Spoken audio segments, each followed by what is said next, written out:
Nipah രോഗബാധയുമായി ബന്ധപ്പെട്ട് മലപ്പുറം ജില്ലയിൽ 175 പേർ സമ്പർക്ക പട്ടികയിൽ ഉൾപ്പെട്ടിട്ടുള്ളതായി ആരോഗ്യമന്ത്രി വീണ ജോർജ്. ഇതിൽ 74 പേർ ആരോഗ്യ പ്രവർത്തകരാണ്. 126 പേർ പ്രൈമറി കോണ്ടാക്ട് പട്ടികയിലും 49 പേർ സെക്കൻഡറി കോണ്ടാക്ട് പട്ടികയിലുമാണ്. പ്രൈമറി പട്ടികയിലുള്ള 104 പേരാണ് ഹൈറിസ്ക് കാറ്റഗറിയിലുള്ളത്. സമ്പർക്ക പട്ടികയിലുള്ള 10 പേർ മഞ്ചേരി മെഡിക്കൽ കോളേജ് ആശുപത്രിയിൽ ചികിത്സയിലാണ്. നിലവിൽ 13 പേരുടെ സ്രവം പരിശോധനയ്ക്കായി അയച്ചിട്ടുണ്ട്. ഇതിന്റെ ഫലം ലഭ്യമാകാനുള്ളതായും മന്ത്രി അറിയിച്ചു. രോഗപ്രതിരോധത്തിന്റെ ഭാഗമായി ഫീൽഡ് തലത്തിൽ ശക്തമായ പ്രതിരോധ പ്രവർത്തനങ്ങളാണ് നടന്നുവരുന്നത്. മരണപ്പെട്ട വ്യക്തിയുടെ വീടിന്റെ 3 കിലോമീറ്റർ ചുറ്റളവിൽ 66 ടീമുകളായി ഫീൽഡ് സർവേ ആരംഭിച്ചിട്ടുണ്ട്. ഇതിന്റെ ഭാഗമായി മമ്പാട് ഗ്രാമപഞ്ചായത്തിലെ 590 വീടുകളിലും വണ്ടൂരിലെ 447 വീടുകളിലും തിരുവാലിയിലെ 891 വീടുകളിലുമടക്കം ആകെ 1928 വീടുകളിൽ സർവേ നടത്തി. മമ്പാട് ഗ്രാമപഞ്ചായത്തിൽ 10, വണ്ടൂരിൽ 10, തിരുവാലിയിൽ 29, ആകെ 49 പനി കേസുകൾ സർവേയിൽ റിപ്പോർട്ട് ചെയ്തിട്ടുണ്ട്. ഇതിൽ മമ്പാട് കണ്ടെത്തിയ ഒരു പനിക്കേസ് മാത്രമാണ് സമ്പർക്ക പട്ടികയിൽ ഉൾപ്പെട്ടിട്ടുള്ളത്. സംസ്ഥാനത്ത് 6 വർഷത്തിനിടെ നിപ്പയിൽ പൊലിഞ്ഞത് 22 ജീവനുകളാണ്. 2018 കോഴിക്കോടാണ് ആദ്യമായി നിപ്പ റിപ്പോർട്ട് ചെയ്തത്.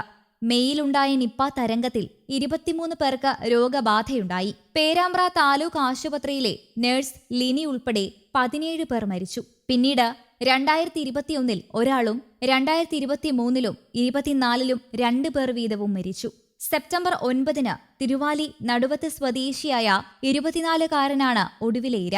ജൂലൈ 20 പാണ്ടിക്കാട് ചെമ്പ്രശ്ശേരിയിൽ 14-കാരൻ മരിച്ചിരുന്നു. 2019 എറണാകുളത്താണ് നിപ്പയുടെ 2ാം വരവ്.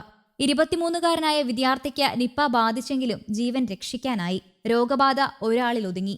2021 സെപ്റ്റംബറിൽ കോഴിക്കോട് ചാത്തമംഗലം മുന്നൂരിൽ നിപ്പയുടെ 3ാം വരവ് 12-കാരന്റെ ജീവൻ കവർന്നു. 2023 കോഴിക്കോട് 2 പേർ നിപ്പ ബാധിച്ചു മരിച്ചു. കഴിഞ്ഞ 2 മാസത്തിനിടെ മലപ്പുറം ജില്ലയിലെ തൊട്ടടുത്ത പ്രദേശങ്ങളിലുണ്ടായ 2 നിപ്പ മരണങ്ങൾ ആശങ്ക വർദ്ധിപ്പിക്കുന്നു. നിപ്പ മരണമുണ്ടായ നടുവത്ത് നിന്ന് 15 കിലോമീറ്റർ ചുറ്റളവിലാണ് പാണ്ടിക്കാട് ചെമ്പ്രശ്ശേരി. ഇവിടെ 5 കിലോമീറ്റർ ചുറ്റളവിൽ നിന്നെടുത്ത പഴംതീനി വവ്വാലുകളുടെ സാമ്പിളുകളിൽ നിപ്പ വൈറസിന്റെ ആന്റിബോഡി സാന്നിധ്യം കണ്ടെത്തിയിരുന്നു. മരണപ്പെട്ട 14-കാരൻ കൂട്ടുകാർക്കൊപ്പം അമ്പഴങ്ങ കഴിച്ച പ്രദേശത്ത് വവ്വാലുകളെ കണ്ടെത്തി. കൂട്ടുകാർക്കൊന്നും നിപ്പ ബാധിച്ചിരുന്നില്ല. നടുവത്ത് നിപ്പ സ്ഥിരീകരിച്ച യുവാവിന്റെ വീടിന് സമീപം വവ്വാലുകളുടെ ആവാസ കേന്ദ്രമില്ല. അതേസമയം പഞ്ചായത്തിന്റെ വിവിധ ഭാഗങ്ങളിലുണ്ട്. യുവാവ് വീടിന്റെ സമീപത്തുള്ള മരത്തിൽ നിന്ന് ഇരുമ്പൻപുളി പറിച്ച് കഴിച്ചിരുന്നതായി ബന്ധുക്കൾ പറയുന്നു. ICMR-ന്റെ വിവിധ പഠനങ്ങളിൽ പഴംതീനി വവ്വാലുകളാണ് രോഗത്തിന്റെ പ്രഭവ കേന്ദ്രമെന്നാണ് കണ്ടെത്തിയത്. രാജ്യത്ത് 2001 ബംഗാളിലെ സിലിഗുരിയിലാണ് ആദ്യ നിപ്പ വൈറസ് ബാധ റിപ്പോർട്ട് ചെയ്തത്. 66 പേരിൽ 45 പേർ മരണപ്പെട്ടു. 98 മലേഷ്യയിലെ കാംബുക് സുഗായ് നിപ്പയിലാണ് ആദ്യമായി നിപ്പ സ്ഥിരീകരിച്ചത്. നിപ്പ എന്ന പേര് വന്നതും അങ്ങനെയാണ്. News desk Kerala Kaumudi.